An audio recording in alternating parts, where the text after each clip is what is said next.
Pare, oh. Arbor wax. Maganda gamitin dyan sa ano mo pre, yung ano, yung used oil. Yung pinagprituhan sa kawali sa Talyase, sa mga restaurant. Yun pala yun. Oh, yung pinagprituhan ng mga manok, tsaka isda.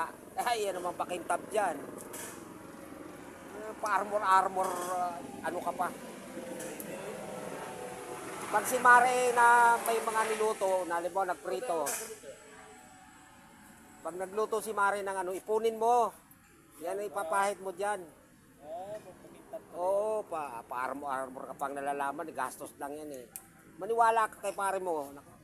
Yung pinagprituhan ni Mare ng isda, saka yung sa mga manok, ipunin mo, lagay mo sa garapon.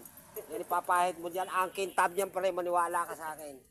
Katapos yan, hindi mo lang pagtawid. Ganyan, wala yan.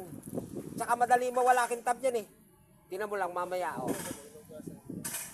Mamaya yan, tingnan mo, tanggal na yung kintab niya. Samantalang yung mga pinagprituhan ng manok, tsaka isda, abutin mga 2 buwan yun bago mawala. Yung tubig doon, dumudulas lang. Oh. Dumudulas lang yung tubig ng ulan doon eh. Mga ganun lang. Mga ganun lang eh. Hindi madudo pati alikabok. Ay, tingnan mo, oh, may dumi na kagad, oh. Kapapahid mo lang. Wala talaga si pare. Mamaya pag uwi mo, magpaipong ka mamaya ng pinagprituhan. Ganun gawin mo.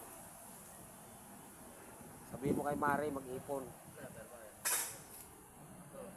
Ano, yung gawin mo ha? Sige. Malalayo lang sa akin. pa. Ha? Malalayo. Hindi nga. Layo nga yun. Talaga naman oh.